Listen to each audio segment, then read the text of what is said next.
반갑습니다. 장종료 시장점검입니다. 예, 코스피 지수 상승 마감했고, 최근에 힘이 계속 좋은데, 요 배경에 대해서 조금 더 우리가 면밀하게 짚어볼 필요가 있고, 더 나아가서 이제 물가의 근본적인 어떤 원인이 되었던 우크라이나 전쟁과 관련된 부분들을 짚고 넘어가도록 하겠습니다. 제가 말씀드리는 건 아주 비전문가, 그리고 일반적인 주식 투자자가 보는 관점이기 때문에, 아, 저런 삐뚤어진 눈깔로 보는구나. 이 정도 생각하시고, 여러분들께서는 제 내용이 맞든 틀리든 잘 판별만 하시면 됩니다. 맞으면. 맞는 내용 같다. 틀리면 틀린 내용 같다. 요 정도만 판단을 하셔도 직접 찾아서 이렇게 하시는 것보다 훨씬 더 편하실 겁니다. 그런 정도의 효용을 두시고, 자, 그러면 지금 미국 CPI가 아마 오늘 발표 아니면 내일 발표일 텐데, 나쁘지 않은 영향을 줄 것 같습니다. 그럼 그 앞에 물가 상승을 야기했던 가장 큰 원인인 우크라이나 전쟁에 대해서 한번 짚어보고 넘어가도록 하겠습니다. 물론 이제 저도 제한된 정보로 판단을 하는 거기 때문에 이게 뭐 당연히 잘못된 그 정보에 기반한 거라면 틀릴 수밖에 없는 부분도 있을 것이고, 그런 부분도 충분히 고려해서 들어주시면 될 것 같습니다. 일단 러시아에 대한 부분은 러시아가 국제 공급망에서 빠져도 문제가 없이 되어가는 그런 구도가 되고 있습니다. 일단 첫 번째로 이스라엘 앞쪽에서 이 대량의 가스전이 이제 개발이 완료가 돼가지고 수출을 하게 됩니다. 요 가스전은 이집트에도 공급을 하고 터키에도 공급을 하고, 그리고 유럽 쪽으로, 터키를 통해서 유럽 쪽으로 흘러 들어가게 되는데 양이 만만치가 않습니다. 이스라엘이 이제 판단하는 것은 향후에 천연가스가 한 30년 정도 쓰일 것 같다. 그리고 그 안에 이 기존의 화석연료를 대체하는 새로운 뭐 핵융합이라든지 이런 새로운 에너지원이 나와서 더 이상 이제 가치를 하지 못할 것이다라고 보고, 그러면 이게 얼마 정도 되냐면 한 100년 정도, 이스라엘 자체에서 100년 정도 쓸 수 있는 양입니다. 이걸 30년 정도만 쓰면 되니까 나머지를 수출하자, 이런 관점에서 가고 있고, 그리고 카타르, 아랍에미리트 이쪽에서도 가스전 충분히 많이 개발이 됐습니다. 레바논 앞에도 그렇고, 그래서 지금 러시아가 공급하는 가스의 중요성이 많이 떨어졌습니다. 미국에서도 날라오고. 그러면 지금 우크라이나 전쟁을 빌미로 러시아가 이제 우크라이나에서 쫓겨날 가능성이 점점 커지고 있습니다. 이 상황에서 크림반도까지 뭐 다시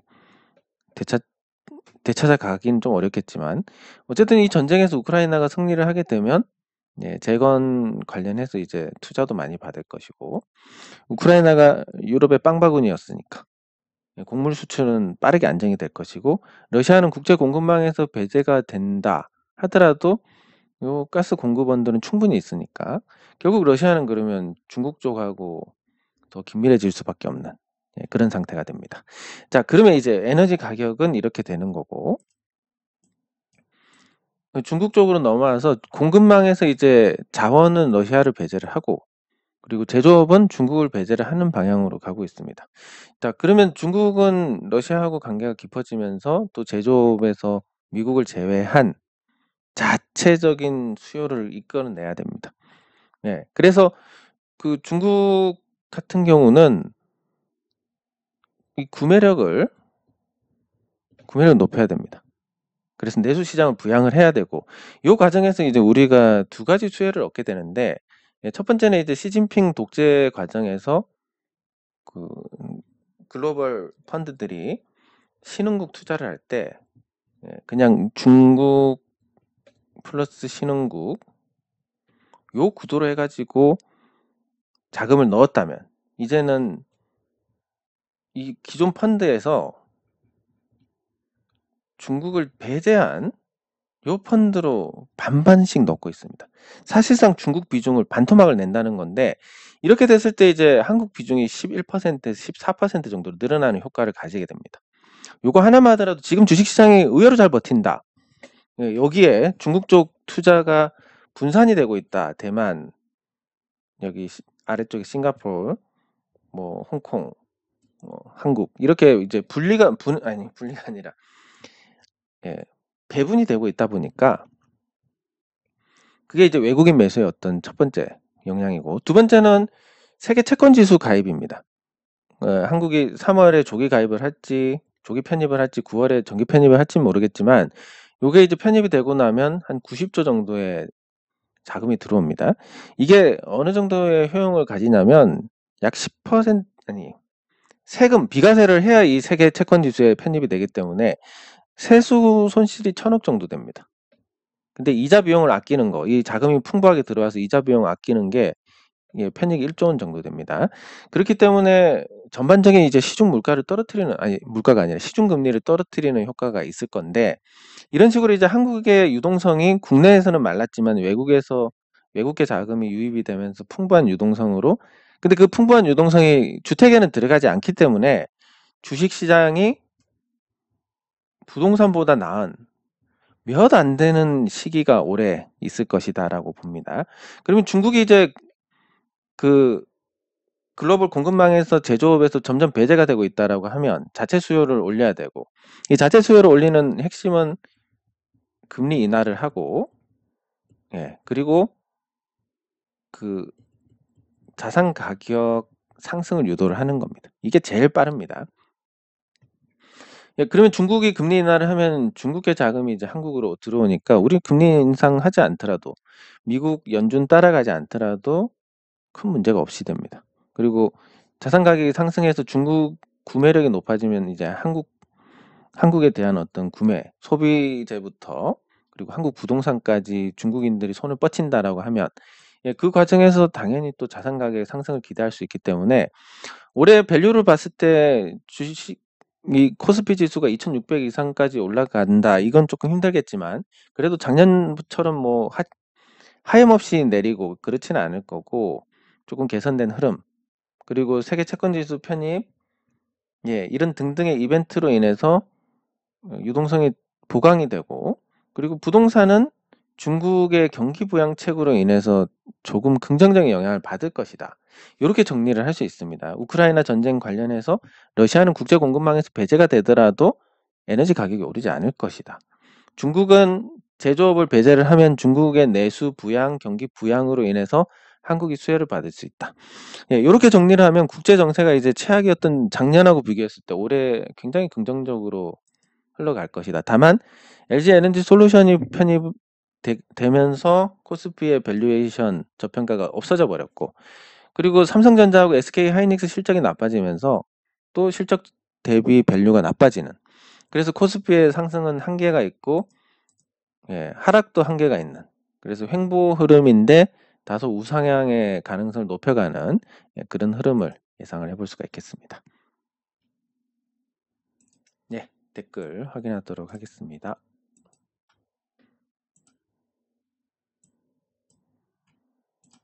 감사합니다. 감사합니다. 잘 될 겁니다. 감사합니다. 감사합니다. 감사합니다. 뭐 언젠가는 한번 서로 붙지 않을까 싶습니다. 뭐 형제 간에도 돈이 뭐 제일 형님이니까 아무리 형제 간에 우애가 깊다 하더라도 결국은 서운한 일이 생길 수밖에 없습니다. 이해관계가 충돌할 때는. 그러다 보면 이제 사이가 나빠지는 거고. 근데 그런 모든 과정을 합리화해 주는 게 돈이기 때문에 그건 어쩔 수 없는 부분이고, 대한제본이 나중에 경영권 분쟁이 발생할 것이다. 이건 뭐 저도 시간 문제라고 봅니다. 그러면 종목으로 넘어가서 뭐 인터로조를 보면, 인터로조가 완만하게 우상향을 그리고 있습니다. 그리고 코로나19 방역이 완화가 되면서 해외 매출이 늘어나고 거기에 따른 어떤 실적 개선, 이런 부분들이 이제 주가 상승의 동력이 되는데 주가가 다른 종목에 비해서는 덜 내렸습니다. 덜 내렸고 그리고 지금 지수보다 잘 움직이고 있습니다. 코스피 대비해서 잘 움직이고 이 종목은 물론 코스닥이지만 코스닥 대비해서도 잘 움직이고 있고 시장 전체보다 좋은 흐름이고 매물대도 어느 정도 극복을 한 상태. 그래서 저는 이게 한번 쳐주는 게 시간 문제지 않을까. 한번 이런 강력한 빔이 출현을 해주지 않을까라는 생각을 가지고 있습니다. 네, 그리고 오늘 변동성이 컸던 우진 플라임을 보면 우진 플라임은 뭐 9월 말에 저점을 만들고 그리고 연초에 다시 저점보다 높은 저점을 만들고 이런 지수 흐름하고 비교했을 때 크게 벗어나지 않는 그런 모습인데 이 거래량이 없이 있다가 갑자기 이 거래량이 붙으면서 반응이 나왔던 부분들이 충실히 재현이 되고 있다. 그러면 이 반응이 왜 나왔느냐?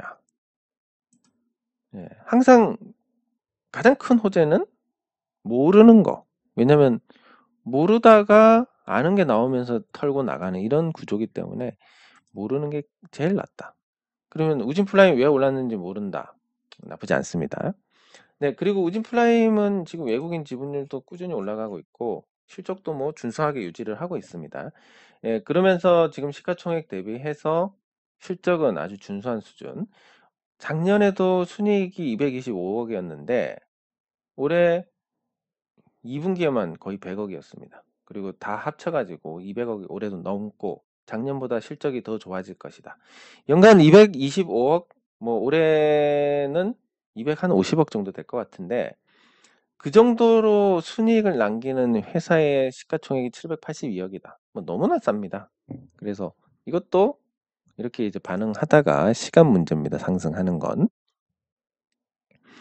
네, 그리고 오늘 뭐 금융지주사들이 다소 부진했고 그런 모습을 볼 수가 있었는데 그 외에 보면 특별히 어떤 특징이 있었던 걸 본다면 업종별로 보면 건설증권이 다시 약세했습니다. 이 건설증권에 대해서도 한번 다시 짚어보면 단기적으로는 이제 정책 약발이 있을 거라고 봅니다. 그리고 특례보금자리로는 어느 정도 흥행을 할 것이고 그게 이제 급매물들을 소화를 하면서 가격 안정에 기여를 할 것이다 이렇게 보는데 그럼에도 불구하고 추세적으로 상승하지 못하는 것은 아직까지 이 기능이 정상화되었다고 보지 않기 때문입니다. 왜냐하면 이제 이 부동산 시장이 정상화되려면 필연적으로 이 금리가 낮아야 됩니다. 왜냐하면 우리가 아파트 지을 때 보면 시공비가 들어가고 그리고 토지비가 들어가고 그리고 금융비가 들어갑니다. 금리가 높으면 이 금융비가 올라갑니다. 그래서 전체적인 분양가가 올라가면서 금리가 높은데 분양가가 올라간다. 그러면 그냥 예를 들어서 5억짜리 집을 산다라고 했을 때 은행에 넣어놓으면 못해도 한 2천만 원이 플러스인데 집값은 집을 사니까 내년에도 5억이더라. 그럼 이익이 없다. 그럼 당연히 그냥 더 기다리는 게 맞을 겁니다. 이런 분위기 때문에 당장 회복이 좀 어렵고 그리고 이제 우리가 금융권에서 이제 바젤 3 도입을 해서 적용을 하고 있고 그게 뭐냐면 결국은 가점 때문에 가계 대출을 줄이고 기업 대출을 늘려야 되는 상황이 됩니다. 근데 기업 대출은 늘릴 만한 데가 있느냐? 좋은데 잘 나가는 데는 돈을 안 쓸 것이고 힘든 데는 빌려주면 때릴 수도 있을 것이고 어차피 못 늘립니다. 이렇게 되면 어떻게 되냐면 결국 가계 부채를 줄이려고 할 것이다. 은행들이 가계 대출을 계속 회수를 할 것이다. 정책 자금이 아니면 대출 받는 게 굉장히 힘들 것이다. 이렇게 추정을 해볼 수가 있습니다. 이런 구조라면 금리가 내리기 전까지는 집값이 오르기 힘들다. 근데 금리는 아마 올해 하반기부터 내리기 시작해서 내년에는 올해보다는 1% 이상 낮을 것이다. 그런 환경이면 정상화 되지 않겠느냐. 이렇게 보면 당장보다는 나중에 달릴 가능성이 높다라고 생각할 수 있습니다. 네, 그리고 의약품 같이 이런 업종도 마찬가지로 10년 동안 연구개발해서 계속 주주들 돈을 뽑아 먹으면서 가야 되는데 10년 동안 이자만 해도 60%, 70%가 되는데 굳이 이거를 굉장히 나쁜 환경입니다. 이 업종에. 그리고 그 외에는 뭐 특별한 부분들이 없는데 최근에 이제 실적이 좋은 자동차를 살펴보면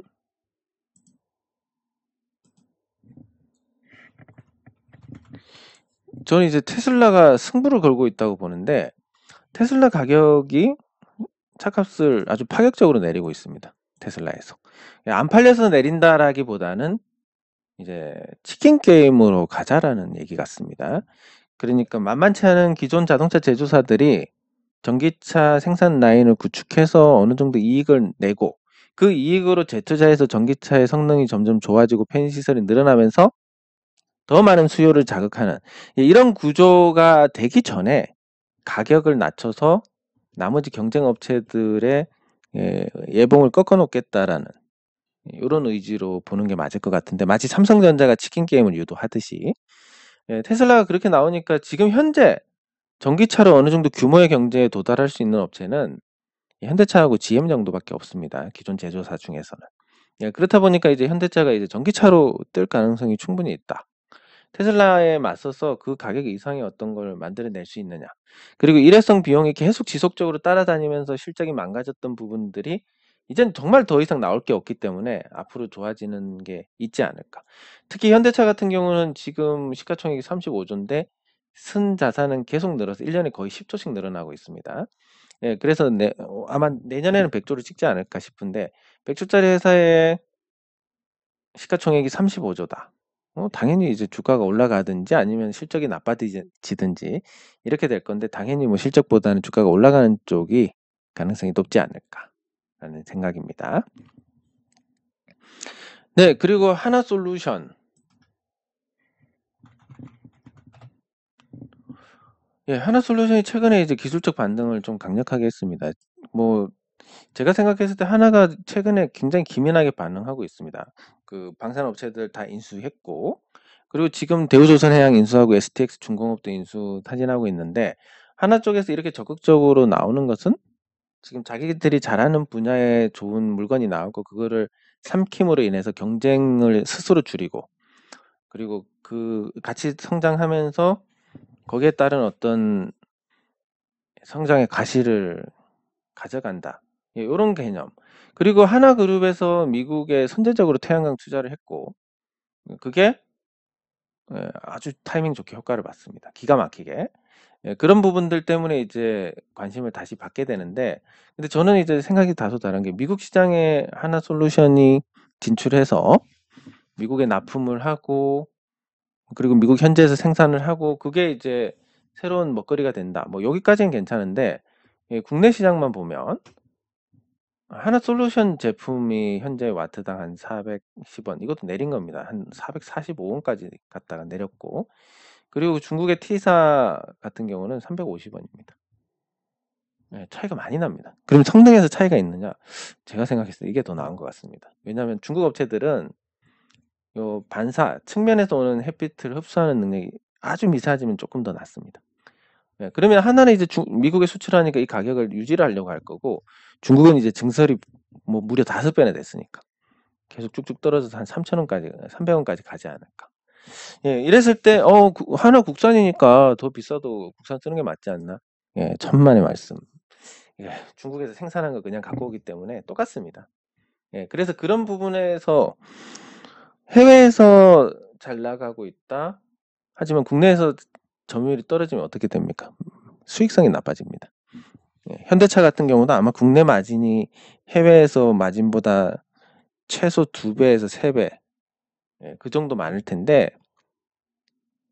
하나솔루션도 이제 그런 구조로 가는 과정으로 생각을 할 수 있고 이미 이제 올해 행보하고 이 주가가 꺾였기 때문에 아직까지는 기술적 반등의 영역으로 볼 수가 있는데 그래도 이제 미국 쪽에 어느 정도 기반도 잡고 그리고 지금 하나솔루션이 뭐 저평가라고 보기엔 조금 애매합니다. 어느 정도 주가가 올라서 그렇다 하더라도 미국의 태양광 시장에서 두각을 나타낼 수 있다는 점 그리고 미국 시장이 매우 크기 때문에 그렇게 시장을 선점하면 투자 효과가 극대화될 수 있다는 점 이런 부분들을 보고 관심을 유지를 그러니까 그 관심이 이제 이 앞으로 주가가 오를 것이다 이런 것보다 과연 국내 시장을 잃고 잘 될 수 있을까에 대한 관심, 요렇게 유지를 해 보시면 괜찮을 것 같습니다. 네. 그리고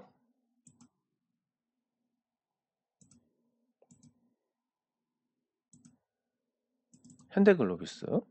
현대글로비스가 지금 바닥에서 허우적거리고 있고 시장 대비해서 약한 그런 상태입니다.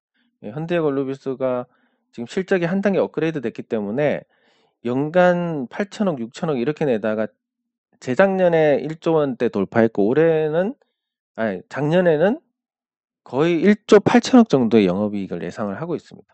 올해는 거의 2조 원 이상이 되지 않을까 싶은데 시가총액이 6조 2천억. 그럼 이 회사는 이론적으로 연 2조 원을 번다고 했을 때 3년이면 시가총액 주식을 다 사버리고 그냥 상장 폐지해도 되는 그런 상황입니다. 그러니까 가치 대비해서 수익성이 좋다라는 거. 그럼 현대글로비스가 지금은 어떻게 봐야 되느냐?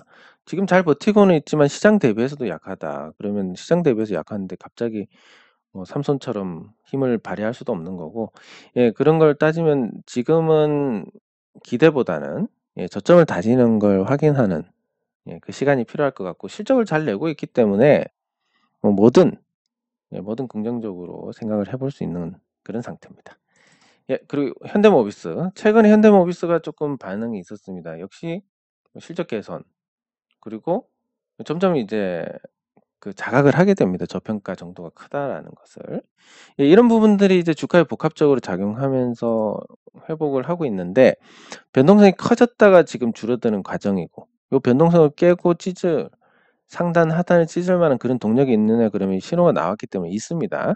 그래서 현대모비스 같은 경우는 제한적이지만 추가 상승을 전개를 하는 쪽으로 그렇게 생각을 해볼 수가 있고, 아마 확률적으로 그게 맞지 않을까라는 생각을 해봅니다. 그리고 포스코에 가려져 있는 현대제철을 보면, 자, 현대제철 같은 경우는 그 코스피 저점 찍을 때랑 마찬가지로 비슷하게 흘러갑니다. 코스피 지수하고 유사한 그런 패턴을 보여주고 있고, 그리고 현대제철의 실적 감소는 잘 이해가 안 되지만 포스코는 뭐 수혜가 있었다 쳐도 현대제철이 4분기 예상 이익이 약하고, 이런 부분들이 이제 좀 복합적으로 작용을 하는 것 같습니다. 현대제철이 작년에도 2조 4천억, 올해 2조 원이고 2년간의 영업이익이 시가총액보다 더 많습니다. 그만큼 뭔가 저평가되어 있는 부분이 강력하고, 순자산도 18조 원이 넘는데 시가총액이 4조 원대다. 그런 걸 생각하면 편하게, 주가 약할 때 편하게 사 나가면서 또 있을 급등에 대응할 준비를 하는 게 맞지 않을까 싶고, 아마 추세적인 상승이 나오기 직전이니까 현대제철에 대해서 이전보다 훨씬 더 긍정적으로 생각할 수 있고, 경기 침체로 철강 수요가 정체가 되고 원자재 값 상승으로 마진이 떨어지고 뭐 이런 상황이 생기더라도 충분히 매력적인 가격입니다. 그 이상의. 그래서 그거 감안해서 종목에 대한 관심 계속 유지하시면 좋겠습니다. 네, 장 종료 후 시장 점검은 여기서 마치도록 하겠습니다. 수고하셨습니다.